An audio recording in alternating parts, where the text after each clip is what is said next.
Voici une petite vidéo qui va calculer la masse de la Terre. Cette vidéo arrive à bon point parce que je ne sais pas si j'ai encore fait le calcul de la masse de la Terre, mais cette fois-ci, bon, j'y suis parce que bon, j'ai fait pas mal de calculs sur différents astres.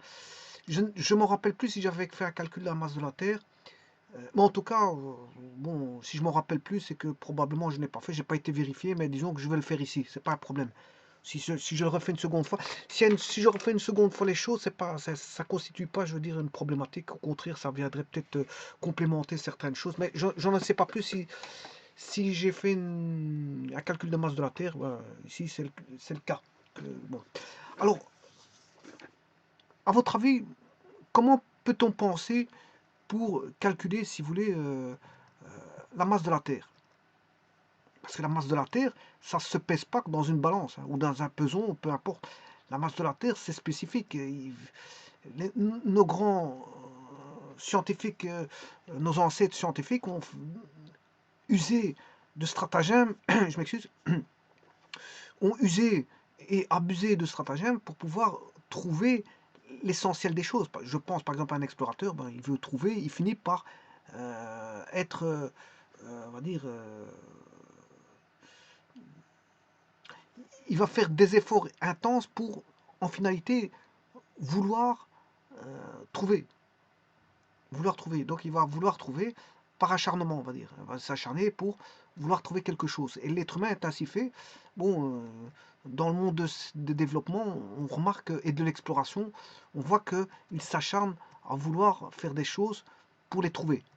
Maintenant, et bien sûr, il y a beaucoup de choses qui sont limitées. Je pense par exemple, aller bon, à 10 années-lumière, bon, l'être humain n'en est pas capable. Vous voyez que pour l'instant, ben, tout concourt à dire qu'un jour on pourra le faire. Par exemple, je pense, je vais aller dans ma fantasmagorie ou mon fantasme, mais par exemple en envoyant des particules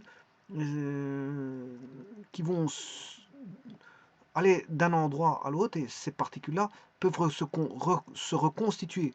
Donc lancer de particules allant à une vitesse proche de la vitesse de la lumière, et ces particules-là peuvent se recombiner pour former, voilà, par exemple, quelque chose, quelque chose. Et à partir de là, on peut envoyer des éléments sur notre planète. Ça, c'est un exemple. C'est un fantasme, ce que je viens de dire. Bon, mais c'est pour vous dire que peut-être que aujourd'hui, c'est impossible d'envoyer voilà, des éléments, quoi qu'on peut voilà, on ne sait pas envoyer des éléments, je veux dire, à 10 années-lumière, mais peut-être euh, dans les siècles qui viendront, si l'homme est toujours présent, et que sa faculté d'intelligence est arrivée à un point tel, ben, peut-être qu'il saura décomposer voilà, des particules pour les envoyer à la vitesse de la lumière et se recombiner ensemble en un lieu et ils pourront produire certaines choses. Je n'en sais pas plus. Bon, je n'en sais pas plus. Tout le monde peut se lancer à voilà, des divagations, quoique certaines divagations peuvent être s'avérer vraies un jour. Bon, c'est pas parce qu'une divagation, c'est une divagation tant qu'elle est présente en tant que divagation, dès le moment où, je veux dire, la chose n'a pas encore été sortie. Mais ce n'est plus une divagation dès le moment où la chose a été sortie. Bon, je ne dis pas que ce serait possible cette chose-là, mais peut-être qu'à l'avenir, ce serait possible d'envoyer des choses à une centaine d'années-lumière d'ici. Pourquoi pas? Ou à partir des ondes, créer de la matière. À partir des ondes, créer de la matière. Je n'en sais pas plus. Là, voilà, c'est un fantasme que j'évoque, mais bien sûr, c'est pas une assurance ni une vérité. C'est juste voilà, une idée. Une idée. Alors, je vous disais que la masse de la Terre, nos ancêtres se sont acharnés pour vouloir chercher quelle valait la masse des astres en général, et en particulier la masse de la Terre. Eh bien, ils y sont arrivés par des stratagèmes que ces mêmes stratagèmes sont le fruit de travaux de scientifiques comme un ensemble de personnes qui est Galilée, Kepler, Newton, Huygens, etc. etc. Donc il y a toute une panoplie de personnes qui interviennent dans le monde scientifique pour faire avancer bon, les sciences, en général les sciences universelles, aussi bien valables dans l'univers que sur Terre. Parce que je vous ai toujours expliqué, bon, dans une vidéo, que la Terre n'est que appartient à un domaine qu'est l'univers. Donc, si les lois sont vraies dans l'univers, ben, elles sont vraies pour une partie. Si elles sont vraies dans un domaine défini, ben, elles sont vraies pour une partie de son domaine. C'est-à-dire, la Terre est une partie du domaine de l'espace. L'espace étant un domaine en soi. Mais c'est un domaine avec bien sûr des variables, bien sûr. Vous aurez compris que c'est des variables. Une planète n'est pas l'autre dans une situation donnée. La gravitation n'est pas la même dans une situation donnée. Les temps de révolution ne sont pas les mêmes d'une planète à l'autre. Bon, bien sûr, on va dire c'est une on va dire euh, comment est-ce qu'on peut dire ça? C'est une carte variable. Une carte variable, une carte de situation variable dans l'espace. On peut appeler ça une, je sais plus le nom, c'est de la, je me rappelle plus du mot. Je me rappelle plus du mot, mais en fait, on peut positionner une carte de l'espace avec des variables. Chaque lieu est une variable. Chaque lieu est une variable. Est une variable. Quelle variable? Une variable d'espace-temps. C'est une variable d'espace-temps. L'espace en un point n'est pas l'espace en un autre point. Et l'espace en un lieu avec son temps n'est pas l'autre espace avec son temps. Déjà, les temps, bon, on peut définir des temps. Chacun ont leur temps précis. Pourquoi? Parce qu'ils ont leur temps de révolution de leur planète. Une planète est définie par voilà, sa révolution de sa planète autour d'un centre, centre planétaire. Généralement, par exemple, si je prends le Soleil, c'est un centre, voilà, c'est un centre planétaire où toutes les planètes gravitent autour. Les planètes du système solaire gravitent autour. Il y en a 8, avec bien sûr toute une multitude de lunes autour de chacune de ces planètes. Alors on peut avoir une lune, comme bon, la Terre n'a qu'une lune, mais on peut avoir une multitude de 70, 80 lunes, je ne sais pas combien de lunes, telles que Jupiter. Jupiter, on a 4 lunes connues de Galilée, les lunes, ce qu'on appelle les lunes de Galilée, mais il y a des autres lunes, il y a beaucoup de lunes voilà, qui tournent autour de Jupiter. Bon, alors je me rappelle plus du mot, c'est de la... Enfin, je ne reviens plus dessus, hein. Si je retrouve, je vous dirai c'est quoi. C'est une... Enfin, je ne sais plus le mot. Le mot, je ne sais plus.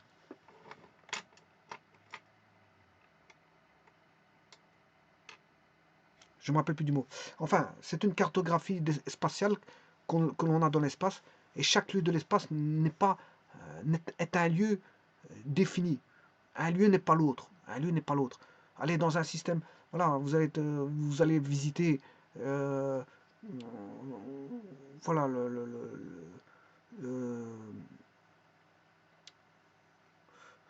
ce qu'on appelle, comment on appelle ça, voilà que j'oublie les mots maintenant. Une constellation, voilà. Vous allez visiter une constellation, mais une telle constellation n'est pas une autre. Là, une constellation, c'est cette constellation avec ses propriétés, ses caractéristiques et voilà, son espace et voilà, son espace qui est à lui, avec les planètes qui y sont, les étoiles qui y sont, etc., etc. Une constellation, c'est ça. Une autre constellation n'a pas les mêmes planètes, les mêmes étoiles. Donc, deux constellations sont décrites par voilà, c'est pas les mêmes zones, donc ce sont pas les mêmes variables, les mêmes variables. C'est pas les mêmes variables. Bon, ceci étant dit, on a toujours voulu rechercher la valeur. On s'est acharné pour retrouver les valeurs des masses des astres, mais bon, sachant que généralement pour mesurer une masse, il faut une balance. Il faut une balance. Mais ici, on ne va pas peser avec avec des balances pour mesurer des astres. Donc il a fallu user d'artifices, mais ces artifices sont venus, comment on va dire, elles sont venues rassurer l'homme. Rassurer l'homme dans le sens où il existait des relations. Sans ces relations-là, il était impossible de trouver, bien sûr, les masses des astres. Mais il existait des masses, enfin des relations, je m'excuse, il existait des relations physiques de la loi, au travers des lois physiques, de la physique, on avait des lois de la physique, et donc fatalement des relations physiques, et donc de ces relations on pouvait tirer la relation de masse. Et bien voilà que tout devenait possible. On pouvait calculer des masses des astres. Alors comment pratiquer à ce moment-là? Eh bien, il a fallu tout d'abord, bien sûr, Galilée qui est apparu, et Huygens, bien sûr, avec sa force centrifuge. La force centrifuge, F égale mv carré. Alors je vous ai déjà expliqué, c'est la force centrifuge. C'est une force qui est, en fait, F égale ma. Attention que Huygens a trouvé avant Newton, hein. La force centrifuge a été trouvée avant Newton. Et dans la force centrifuge, on retrouve ma, hein, F égale ma. Voilà, on retrouve F égale ma. Et ce fameux A, mais c'est V carré sur R. Bon, je vais le mettre en module, hein. Je le mets en module, non pas en vecteur. Voilà, en module, c'est ceci, F égale ma. Et Huygens ça dit que l'accélération au centrifuge vaut V carré sur R. Bon, et ça, Huygens a apporté la pierre à l'édifice. Tout comme Galilée avait donné sa pierre apporté sa pierre à l'édifice. Sachez que Galilée est mort l'année de naissance de Newton. Galilée est mort l'année de la naissance de Newton. Et Newton est venu parachever, si vous voulez, les travaux d'Huygens, Galilée, etc. Et Newton a pu aider des scientifiques tels que Kepler, etc., parce qu'il se posait certaines questions, voilà, que Newton a pu apporter. Et cette fameuse question, c'est, bon, tout d'abord, dans ce que j'explique, il y a deux questions qui se posent. C'est comment calculer les masses, hein, voilà, les masses, hein, et la seconde question qui se pose, c'est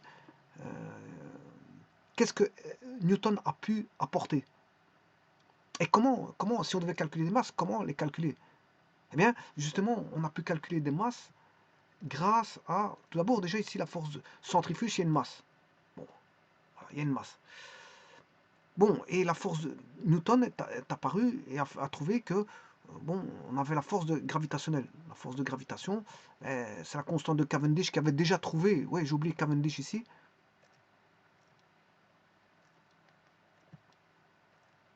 qui avait déjà trouvé par mesure le gamma, hein. La constante de Cavendish, il l'avait déjà trouvé auparavant, c'est pas Newton qui l'a trouvé ça, hein.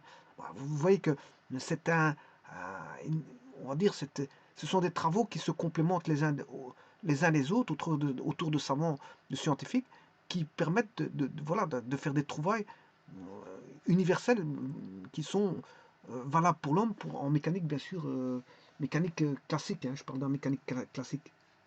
Donc des trouvailles qui sont, je veux dire, de l'ordre du général, du généraliste, de l'universaliste, de l'aide, d'une aide extrême, extrême pour nos ancêtres de ces époques et d'après ces époques et d'aujourd'hui. Alors, en mécanique classique, c'est là où les vitesses restent faibles vis-à-vis de la vitesse de la lumière, hein. Donc, on peut considérer que la masse, le temps, le temps, on va dire, et la force sont des invariants, contrairement à la mécanique classique. Donc on va dire que, la masse, le temps et la force varient et dépendent du système de référence. C'est pour ça qu'on dit relativiste, parce que c'est relatif à un système de référence. Par exemple, la masse varie avec la vitesse, donc m est une fonction de t. En mécanique relativiste, la masse est une fonction du temps. Voilà, on va dire ça comme ça. La masse est une fonction du temps. Bon, mais ici, je ne suis pas en mécanique relativiste, je suis en mécanique classique. Classique, donc, nos ancêtres Newton, les pères fondateurs de la mécanique classique sont Galilée, Newton, Kepler, Huygens, bon, et Cavendish qui a mis son grain à l'édifice. Tous ceux qui ont mis leur grain à l'édifice sont on va dire, les générateurs des théories, voilà, des théories de la mécanique classique. Alors, j'arrive pas à trouver encore une fois le mot de tout à l'heure, je sais plus. C'est le. J'essaie de retrouver le mot en même temps que je vous explique. Le mot que j'ai perdu de vue. Au niveau de la cartographie de l'espace. C'est.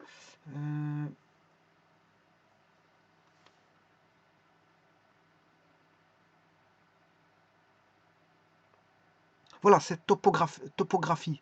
J'ai retrouvé le mot. C'est une topographie de l'espace. La topographie de l'espace n'est pas... la topographie de l'espace est voilà, un espace d'éléments variables. L'espace-temps est variable. L'espace-temps est variable. Voilà. Donc à chaque zone a son espace et chaque zone a son temps. Chaque zone a son espace, son temps. Mais on tente de trouver un temps universel, mais bon, je ne sais pas si on peut trop.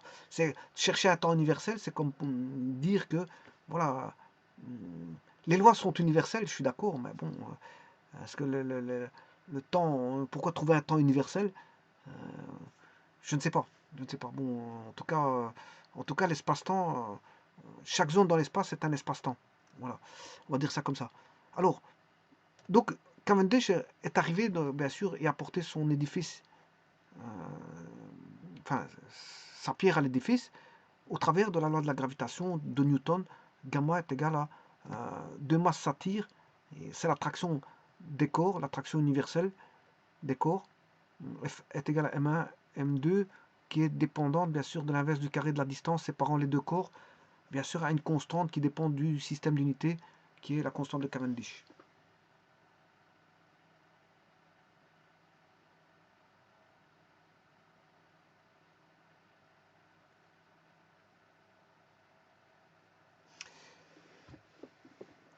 Alors, eh bien, Huygens et Newton, leurs lois ont fait en sorte que, bon, au travers, comment trouver la masse? Eh bien, en faisant orbiter, c'est ça l'astuce. L'astuce, elle est là. L'astuce, comment trouver la masse, c'est de créer, d'isoler un système dans lequel on aura deux choses. On aura deux, un astre et son satellite, qui peut être un satellite naturel ou artificiel, hein, fabriqué par l'homme ou un satellite naturel. Soit un satellite artificiel fabriqué par l'homme ou un satellite naturel. Donc l'astuce, c'est de créer un système. C'est le système qui est astucieux. Voilà. Dans le système, ben, on va mettre un astre et son satellite.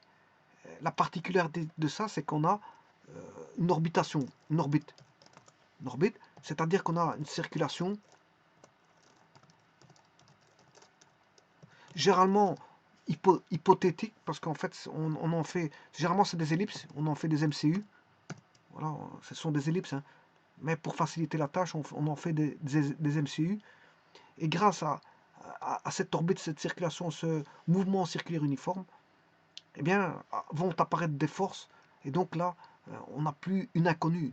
Voilà, connaître la masse de l'astre, que j'appelle MA, n'est plus qu'une seule inconnue. Parce que s'il fallait que je recherchais uniquement la masse de l'astre, bon, on pourrait encore chercher longtemps, on ne trouverait jamais. Voilà. Pour ça, il faut faire une interaction entre deux systèmes mécaniques. Entre un système, je m'excuse, entre un système dans lequel on a des lois mécaniques. Alors là, on a une loi mécanique de rotation. Généralement, on a un MCU et la loi de la force de gravitation universelle. Et là, grâce à ce MCU, ben, on peut aller rechercher la vitesse. Hein, on peut connaître la vitesse. La vitesse circonférentielle ou linéaire, V, en mètres par seconde. Je peux rechercher la vitesse angulaire en radian par seconde. Je peux trouver la période de révolution. Voilà. Tout ça provient de la mécanique, on va dire, du mouvement circulaire uniforme. Maintenant, ce que je peux aller rechercher, c'est, bon, comme on a un référentiel ici qui est tournant, il est tournant, mais on a un référentiel non galiléen, et donc on a une force centrifuge qui va apparaître à cause de ce référentiel non galiléen. Donc on a une force centrifuge. Et là, c'est là que Huygens apparaît. Huygens, la force centrifuge de Huygens apparaît ici. Elle apparaît là. Donc on a là, on a d'équilibre de force mécanique, on a un système mécanique, avec bien sûr la force centripète, la force centrifuge. Et alors je vais vous dire quelque chose, la force centrifuge, voilà, la force centripète, c'est qu'en fait on a le lien est vite fait ici entre équilibre de force, donc on a on va dire, un équilibre de force statique. On a de la statique avec un équilibre dynamique. On a un équilibre statique avec un équilibre dynamique. Et l'équilibre dynamique, ben, c'est tout ce qui est vitesse, pulsation, voilà, période de révolution.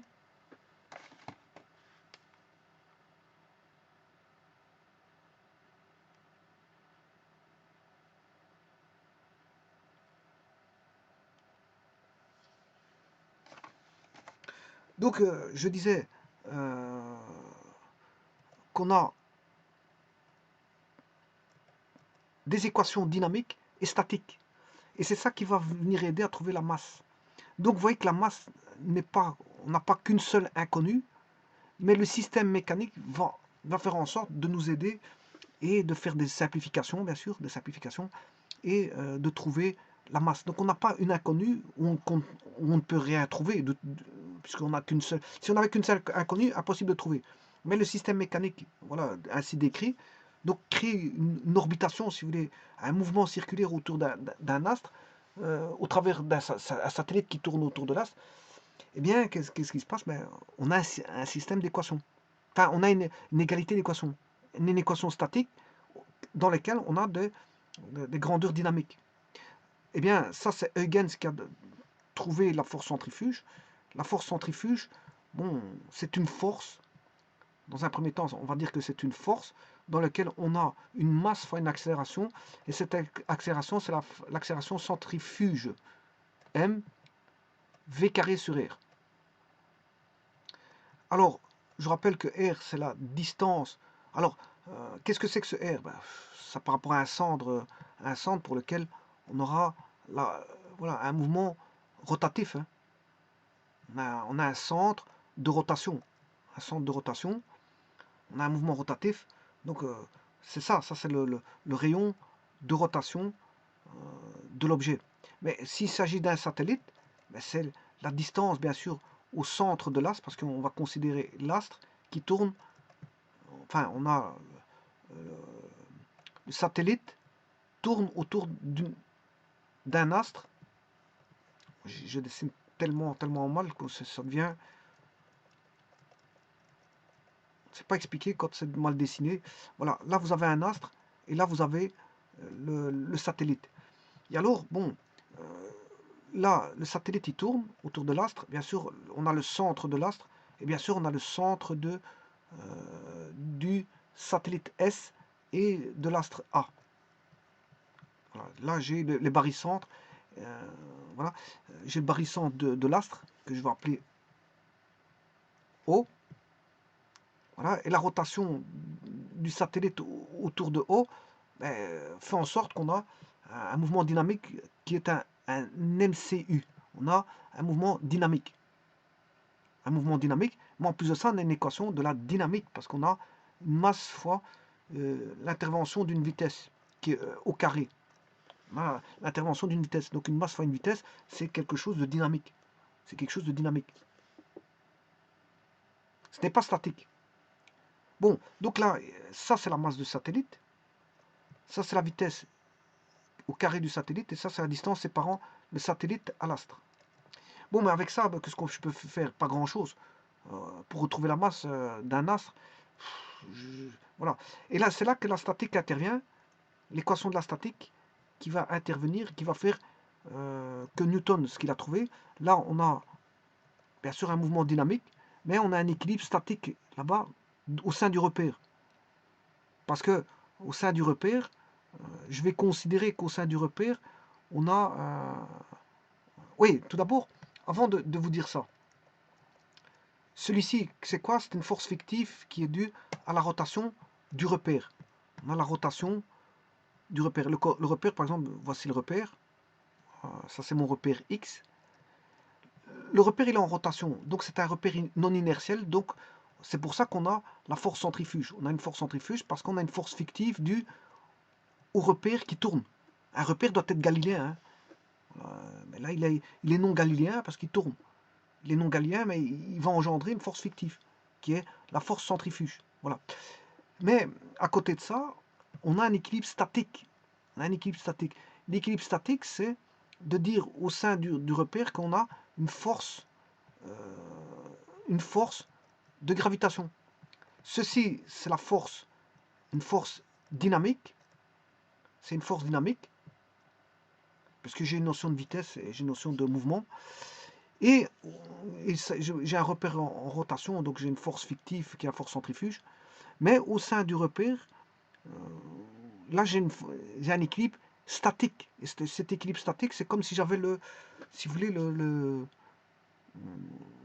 repère qui n'était pas en rotation, là.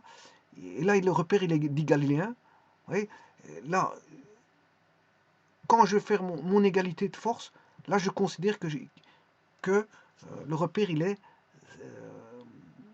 j'ai affaire à de la statique. Et la statique dans un repère qui est statique. Donc, je ferai la force de gravitation est égale à force centrifuge.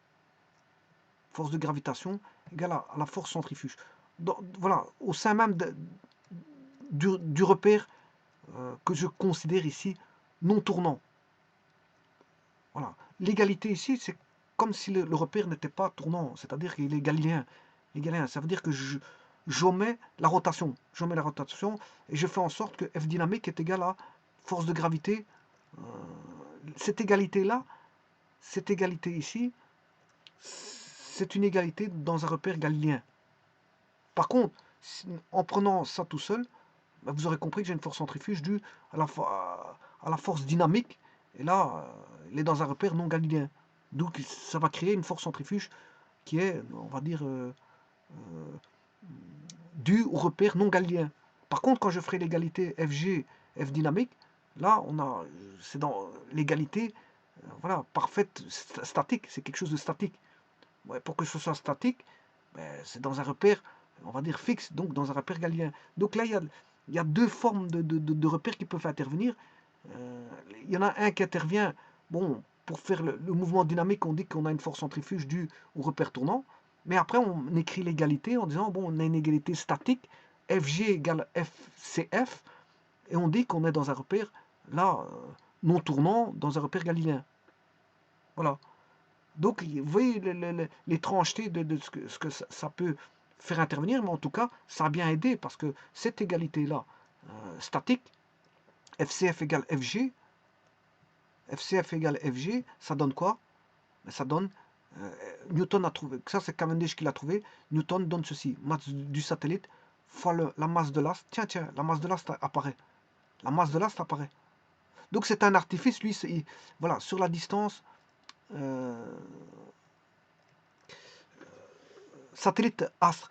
Bon, et ça, c'est une loi universelle. C'est une loi universelle. C'est-à-dire que c'est une loi universelle, la force de gravitation, elle vaut gamma M1 fois M2 sur la distance qui sépare M1 et M2 au carré. Voilà. Et lui, il l'a appliqué pour des astres. Il a eu l'outrecuidance de l'appliquer pour un astre.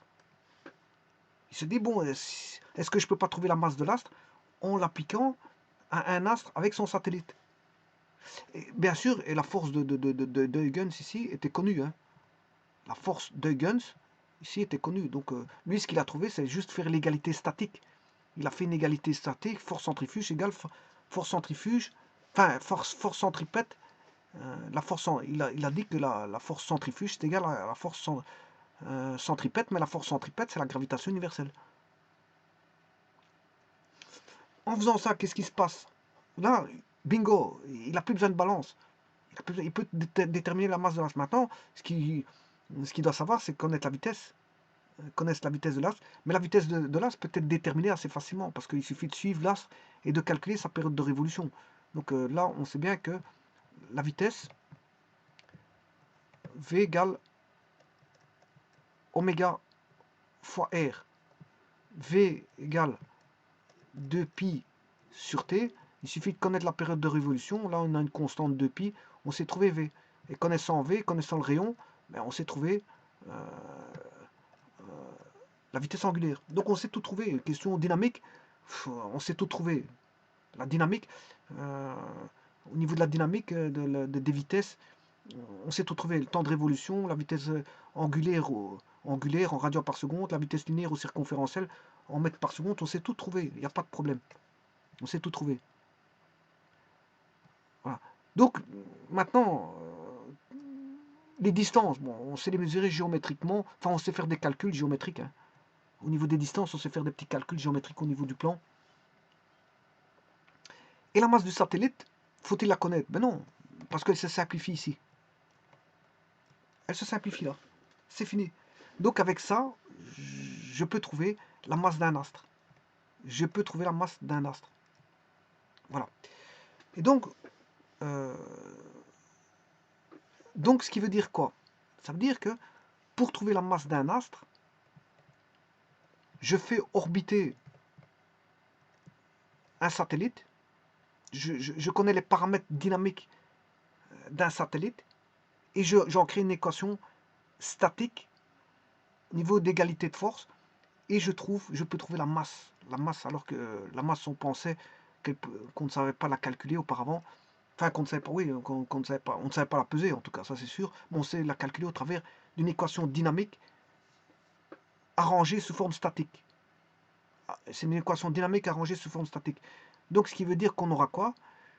On aura la masse de l'astre fois la masse fois la constante de Cavendish divisé par le rayon, c'est la distance séparant voilà, la masse au satellite. C'est égal à V carré sur R, c'est la même distance, donc en faisant fois R carré,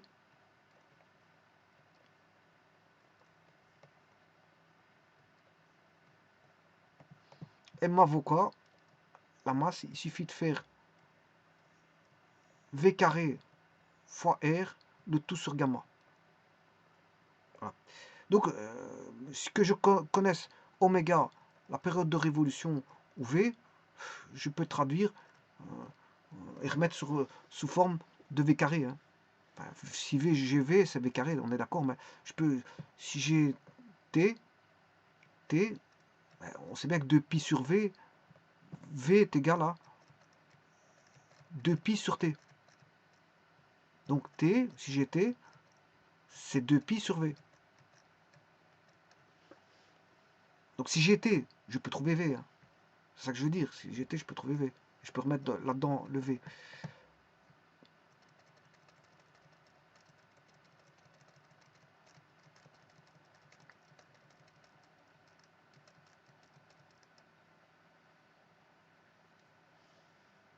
Alors, ça c'est pour trouver la masse.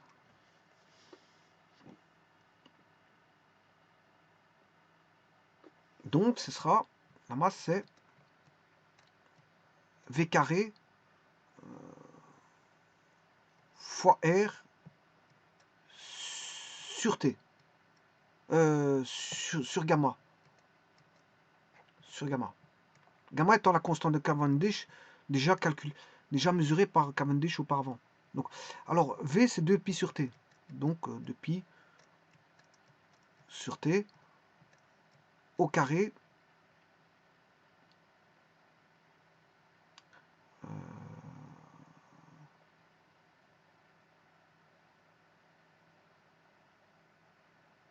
1 sur gamma.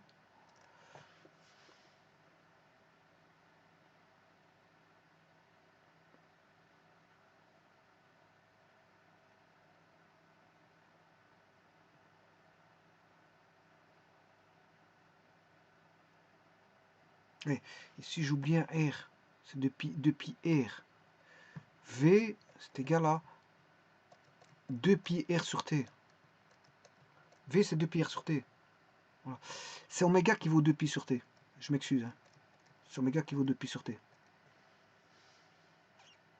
Parce que V égale oméga R. Donc oméga est égal à V sur R. Donc c'est 2pi sur R sur T, le tout divisé par R.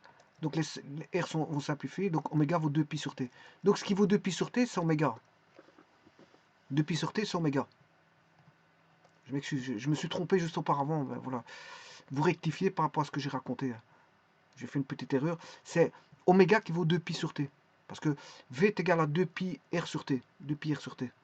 J'étais un peu trop vite dans mes explications, mais voilà. D'ailleurs, je vais le mettre en encadré pour vous dire que bon, je m'étais trompé. Ce qui veut dire que là, j'aurai, bien sûr, fois le R, j'aurai 2pi r cube gamma t carré. Et voilà, en faisant ça, j'ai la masse de l'astre. 2pi r cube gamma t carré. J'ai la masse de l'astre. 2pi, enfin 4pi carré. Je m'excuse, j'ai oublié de mettre au carré.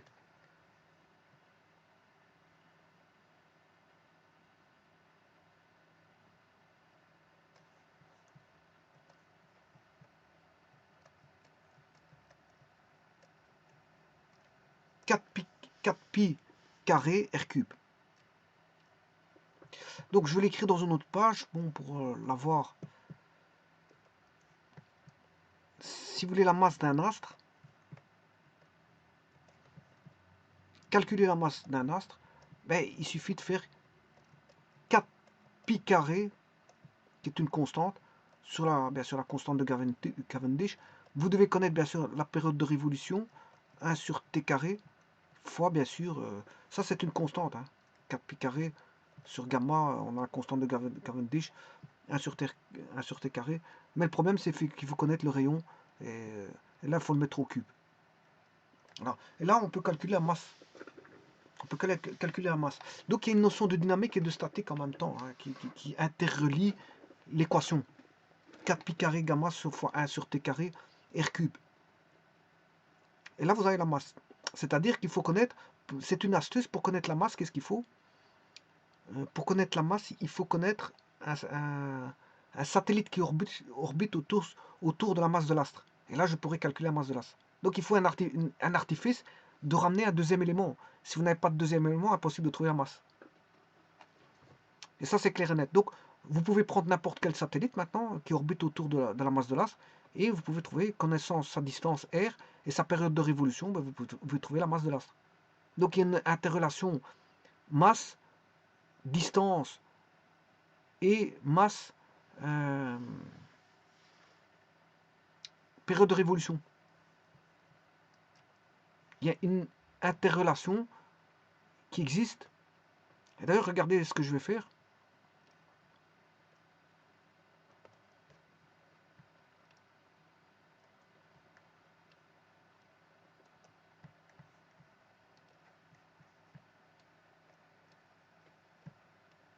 R carré, T carré, fois R, ça fait toujours du R cube.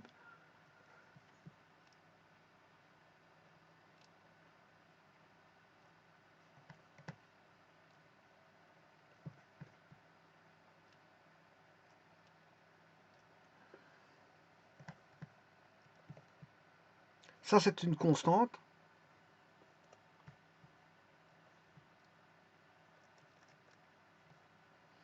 Et là, vous avez bien l'espace-temps.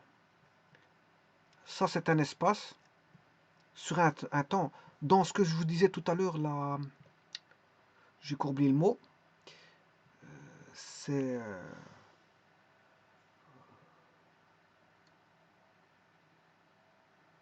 dans la géographie spatiale, je vais appeler ça comme ça parce que j'ai oublié le mot en cours, c'est la...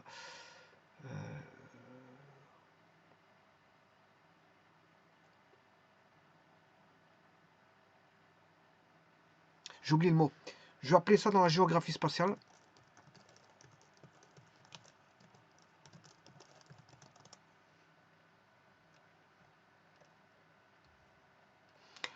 Bon, attention que ne pas confondre masse et densité.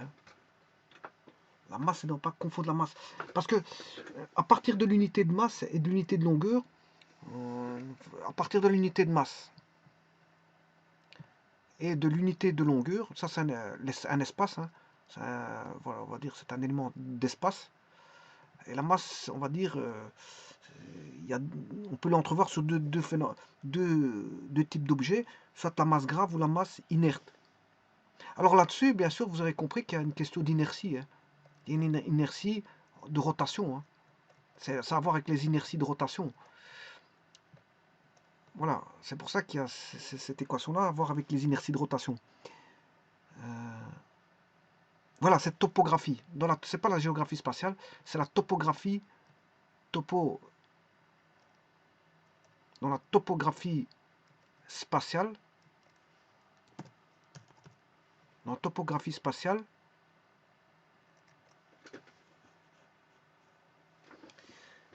il y a une notion fondamentale qui intervient ici, la notion d'espace-temps.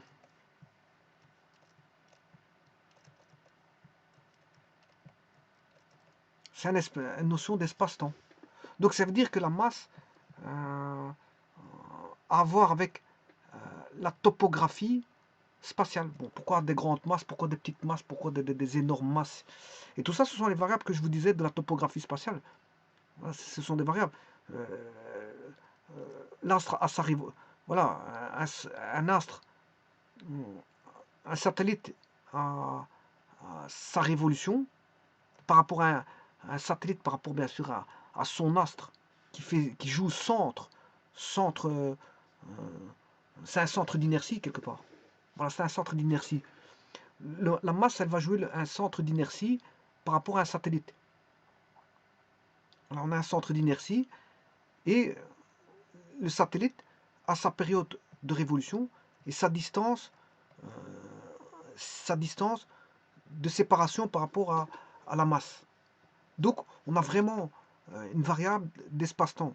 Et tous les astres n'ont pas des distances identiques, ils sont voilà, et tous les astres n'ont pas des périodes voilà, de révolution identiques par rapport à voilà, ils n'ont pas tous des révolutions identiques. Et donc ces facteurs concourent à jouer, je veux dire, sur interviennent par rapport à la notion de masse. Ils interviennent par rapport à la notion de masse. Mais il y a une forte connotation en arrière-plan d'inertie rotatoire. Hein, d'inertie rotatoire. Voilà. Alors, avec cette notion de masse, ben, on peut parler, ben, et incriminer dans un espace, masse-espace, ben, on peut créer ce qu'on appelle la masse volumique, ρ. Si je mets une masse sur, on va dire, unité de longueur au cube, on a une masse volumique. Alors si je fais r carré fois r, c'est une distance au cube, c'est un volume. Hein. C'est un volume sur un temps. On a un volume sur un temps. Là, on a un volume sur un temps carré, je m'excuse, sur un temps carré. C'est un volume sur un temps carré. Mais si je fais une masse sur un espace au cube, on a ce qu'on appelle une densité. Ne pas confondre une masse et une densité. Parce que on a si on compare des densités d'une petite planète et une grosse planète, une petite planète peut être plus dense qu'une grosse planète de grande masse. Hein. Il faut faire attention à ça, ne pas confondre les densités des planètes et les masses des planètes. Hein. Voilà. Donc on peut en faire une masse volumique, on peut en faire ce qu'on appelle un volume massique. On peut avoir un volume massique aussi qui est l'inverse d'une masse volumique. Mu qui est l'inverse d'une masse volumique ρ. Qui est le volume de l'unité de masse, d'un corps, si vous voulez, homogène. Donc vous voyez que ça a à voir avec une connotation d'inertie rotatoire. L'inertie rotative. L'inertie rotative. Il y a un concept d'inertie qui est caché derrière ça. Et d'ailleurs, les lois de Kepler ne sont rien d'autre que des lois d'inertie. Les lois de Kepler sont des lois d'inertie. Mais on en retrouve des bribes ici. On sent les bribes d'inertie rotatoire qui atterrissent ça. Donc on a bien sûr un mouvement rotatoire avec une inertie rotatoire. Comme il existe l'inertie linéaire, il existe l'inertie rotatoire. Bon, ceci étant dit, maintenant vous allez me dire, oui, mais comment trouver la masse de la Terre? Est-ce que je dois lui lier est-ce que je dois lui lier un satellite? Pas forcément. pas forcément. Alors, parce que la Terre, je peux lui allier un objet au sol. Je peux lui lier un objet au sol. Et donc là, à ce moment-là, la donne est complètement différente. Donc on ne va pas aller rechercher ce genre de principe de calcul. Alors comment on va faire nos calculs? Bien plus simplement que ce que je viens de vous montrer. Hein. Alors il suffit de faire, vous allez chercher m fois g, et là on va constituer un système qui est le terre-objet, terre-objet au sol. Voilà, là j'ai un objet au sol. Je fais m fois g, bon je vais faire suivant un axe donné qui va lier centre à centre, donc je vais faire une projection, donc j'aurai uniquement des scalaires, et non pas de vecteurs, parce que j'ai une projection sur l'axe, voilà, des vecteurs, et comme le vecteur poids est vertical, je vais chercher le vecteur poids vertical, mg, et donc à ce moment-là, bon, je peux aller rechercher m fois g est égal à gamma, la masse de l'objet, ça c'est la masse de l'objet, ça c'est la masse de l'objet,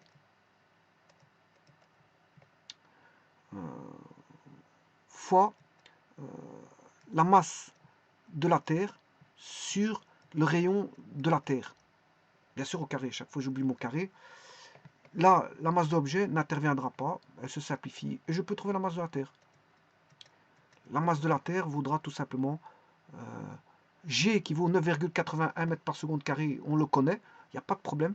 On connaît le G, 9,81 fois le rayon de la Terre qui est connu, le rayon de la Terre, divisé par la constante de Cavendish, je ne me trompe pas là, R carré fois G, oui, divisé par gamma, et là j'ai la masse de la Terre. Ouais, avec ça je peux me débrouiller pour trouver la masse de la Terre, puisque le rayon de la Terre, il fait 6350 et des kilomètres. Hein. Bon, je m'arrêtais à ça. 3600, voilà. Et on va calculer ça.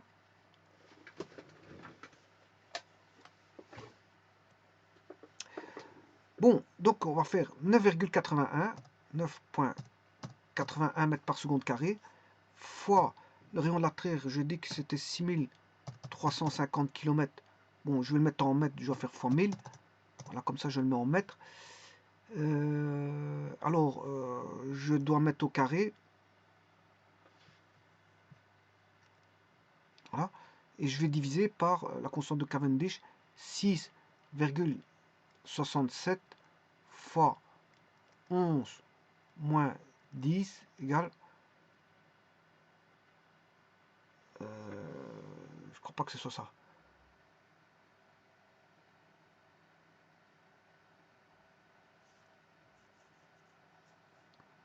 Donc ça, ce n'est jamais ça.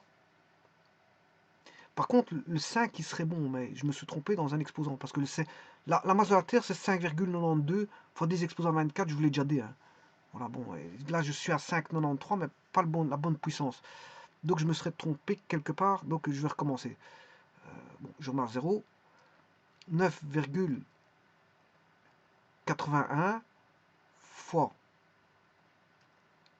alors, 6350, ça c'est fois 1000, pour avoir en mètres. Ouais, là on est bon. Je ferme, je mets au carré, égal, je divise par, entre parenthèses, 6,67 fois 11 moins 10, fermez parenthèse, égal.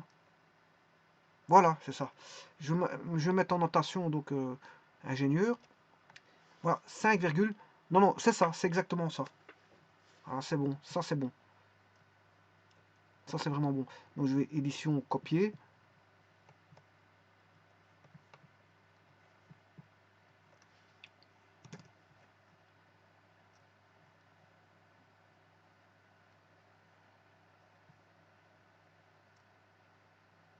Voilà, c'est ça. Alors je vais effacer toute une panoplie de valeurs.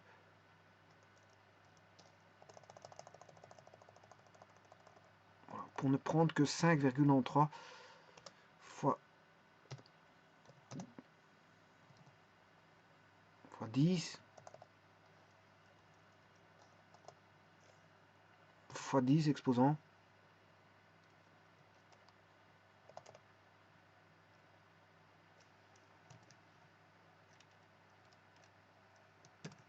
24. Voilà, ça c'est la masse de la Terre. Bien sûr en kilos. Hein. C'est des kilos. Et la masse de du Soleil, c'était 2 fois 10 exposant 30 kilos. La masse du Soleil, je l'avais calculé tout à l'heure, c'est 2, environ, hein, 2,0 fois 10 exposant 30 kg. Ça, c'est la masse du Soleil. Voilà. Tout ça, c'est pour vous dire quoi? Pour trouver la masse d'un astre, vous avez besoin d'un satellite qui orbite autour de l'astre. Là, vous trouvez la masse de l'astre. Mais maintenant, quand il faut chercher la masse de la Terre elle-même, ben, vous prenez un objet dont on connaît la gravitation G de la Terre. Donc, comme on connaît G, ben, on peut trouver... comme on connaît G, on peut trouver...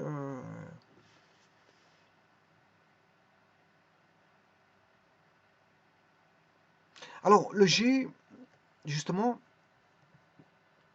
si vous voulez le calculer, vous faites tout le calcul inverse. Hein. Vous faites gamma fois la masse de la Terre sur le rayon carré. Hein. Voilà, et là vous trouvez le G, c'est comme ça qu'on trouve le G. La gravitation G, l'accélération de gravitation, on a bien un champ de gravitation parce qu'on a une accélération de la, voilà, une accélération de la gravité. Alors, donc vous voyez qu'il y a deux manières de faire. Soit pour trouver la masse d'un astre, je crée un satellite, je crée des équations dynamiques et statiques, des équations et dynamiques et statiques via la force centrifuge et la force centripète. La force centripète étant la force de gravitation de Newton, enfin la force de gravitation universelle, voilà, qui est trouvée par Newton. Voilà, je fais l'égalité, l'équilibre statique c'est l'égalité, et je trouve la masse d'un astre. Ou alors, qu'est-ce que je fais? Connaissant l'accélération de gravitation au sein même de l'astre, ben, je trouve tout simplement, à partir de l'accélération de gravitation, je peux trouver la masse de l'astre. Mais il faut connaître voilà, le G. Connaissant le G, je peux trouver la masse d'un astre. Par exemple, si je suis au Soleil, connaissant le G du Soleil, je peux trouver la masse du Soleil. Mais pour ça, encore faut-il connaître la masse de G, qui vaut 474, je crois, mètres par seconde carré. 474, je ne me rappelle plus, mais je crois que c'est ça. Et sur Terre, il vaut 9,81 mètres par seconde carré. Et si vous divisez par 9,81, je vais prendre ma machine. Je vais prendre ma machine, 9,81 divisé par 6 sur la Lune, bah, qui est un satellite de la Terre, c'est 1,6, c'est bien ce que je pensais. 1,6, 1,635. Voilà, 6 fois plus petite sur la Lune que sur Terre.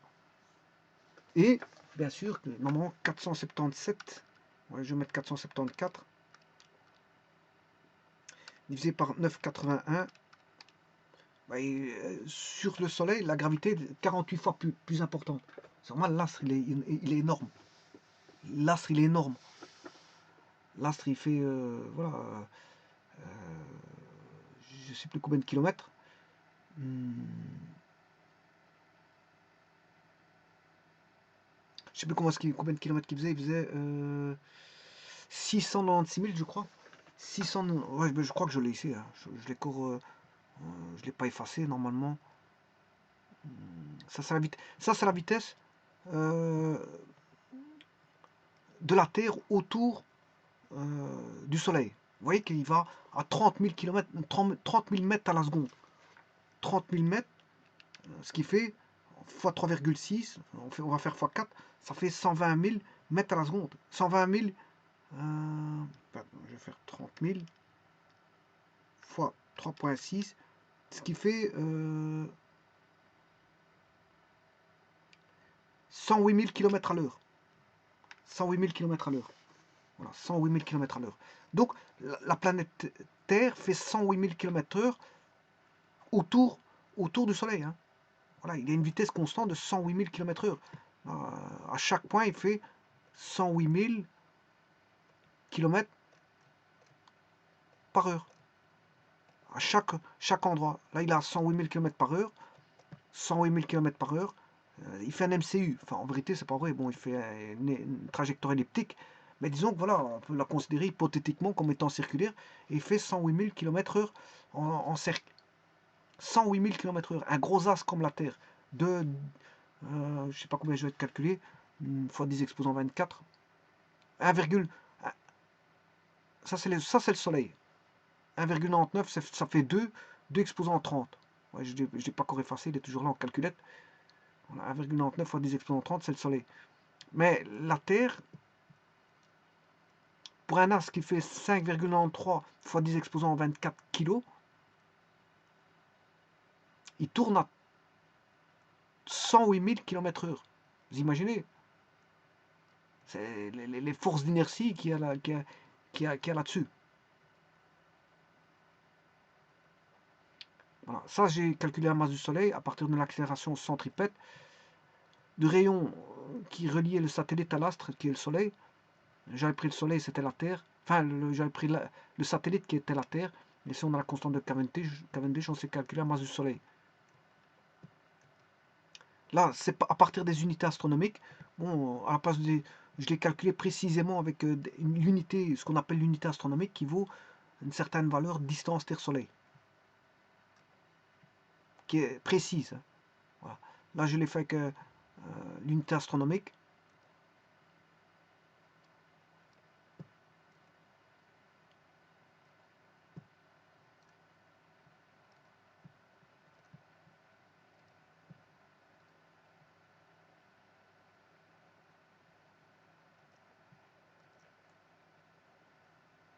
Et ici, mon erreur, elle était là. Hein, c'est de Pierre. De Pierre sur T. Ce qui veut dire qu'oméga vaudra 2pi sur T.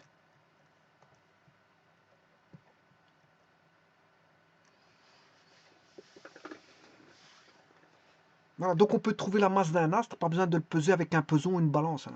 Donc on savait les calculer via des équilibres dynamiques, statico-dynamiques, des équilibres statico-dynamiques.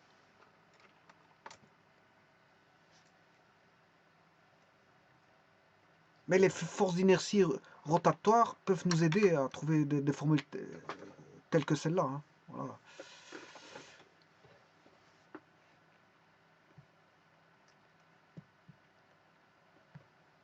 Du moins, une formule comme celle-ci peut être tirée par voilà, les inerties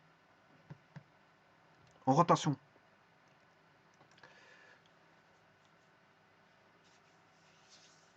Voilà, donc la masse de la Terre fait 5,93 10 24 kg.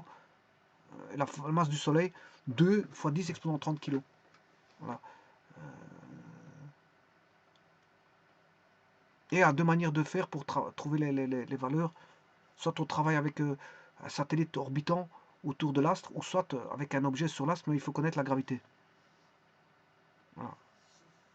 Et la gravité sur le Soleil, je vous disais que j'étais en train de dire, parce que c'est là que j'avais quitté les lieux de cette page-là, j'étais en train de dire que la gravité du Soleil était de 400, je ne sais plus combien, 400 qui était je ne sais pas combien de fois celle de la Terre, 474.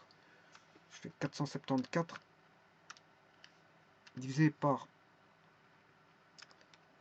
9,81, elle est 48 fois la Terre, mais vous voyez que la masse du Soleil elle est de 10 exposant 30, hein, par rapport à la masse de la Terre qui fait 10 exposant 24. Hein. Donc la gravité est 48 fois plus grande au Soleil. Mais au niveau des masses,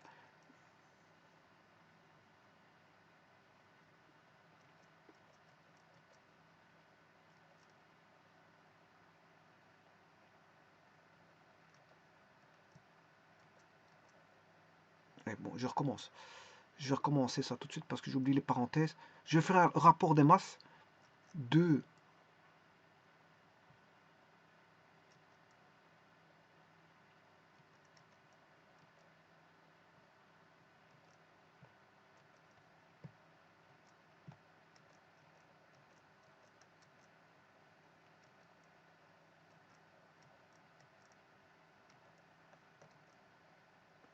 Voilà.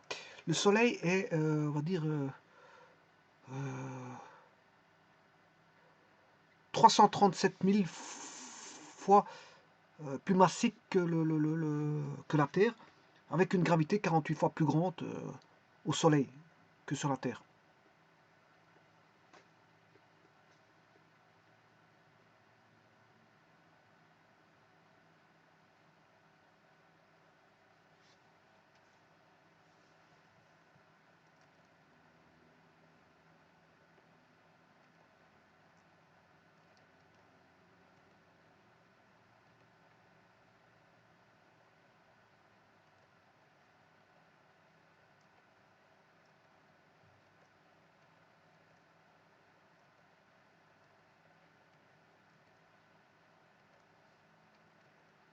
Oui, c'est bien ça. Le Soleil est 337 000 fois plus massique. En gros, 337 000 fois plus massique que que, que le Soleil. Enfin, le Soleil est 337 000 fois plus massique que la Terre. Mais elle a une gravitation 48 fois plus grande. Le Soleil a une gravitation 48 fois plus grande. C'est très petit, une petite, on va dire, au niveau de la gravitation, est 48 fois plus grande, alors qu'au niveau de la masse, elle est 337 000 fois plus grande. La masse est d'autant décuplée par rapport à la masse de la Terre que au niveau de gravitation, on ne ressent pas quand même. C'est pas si grand que ça, 48 fois. Ça veut dire que une masse, enfin un poids de 60 newtons sur Terre aurait sur le Soleil 60 newtons deviendrait. Bon, on va mettre pour 100 newtons. 100 newtons, c'est environ 10 kg. 100 newtons, ça, fois 48, on aurait fois 100, 4800 newtons. Donc, il passerait de 10 kg à 4 tonnes. 4,8 tonnes. Voilà, c'est ça. Donc, il passerait. Parce que j'ai pris 100 newtons sur Terre, ça fait 10 kg force, environ 10 kg. Donc 100 newtons sur Terre ferait 10 kg, 10 kg force. Mais 100 newtons décuplé fois 48 sur le Soleil ferait 4800 newtons, ce qui voudrait dire 4800 kg, 4800 newtons. Ouais, c'est ça. Et si je divise par 10, 4800 newtons, ça fait 480 kg. Donc, ouais, c'est normal. Hein, s'il y a 10 kg ici, fois 48, ça fait 480 kg sur le Soleil. Donc, il faut multiplier par environ 50 pour être plus facile. Pour savoir, c'est plus facile de dire multiplier par 50. Maintenant, je ne me rappelle plus de la distance. Je voulais rechercher par rapport aux distances. Le rayon de la Terre, c'est 6350. Et le rayon du Soleil, je ne l'ai pas.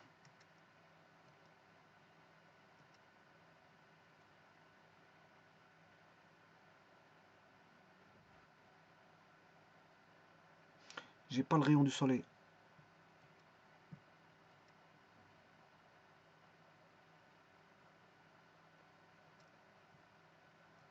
Non, c'était pas 700, 500 ou 796 km. 796 000 km. 796 000 km, je crois. 700, je vais mettre 796 pour savoir en gros. 796 000 km en gros, divisé par 1350 km. On a un rapport de distance à environ 589, ça fait environ 600 fois. Au niveau des rayons. Au niveau des rayons, c'est 600 fois.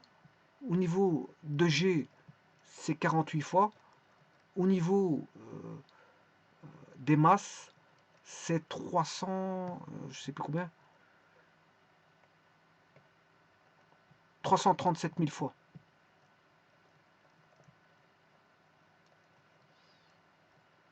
Voilà. Donc on a un rapport au niveau des rayons de 600 fois. Donc c'est 796 1300. Si on a 600 fois le rayon de la Terre au niveau du Soleil, on a 48 fois la gravitation au niveau du Soleil par rapport à la Terre, et on a 337 000 fois la masse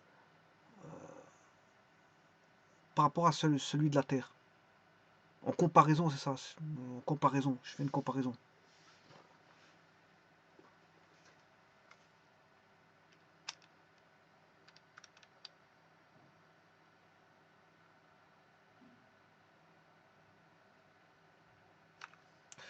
Voilà, je vous remercie.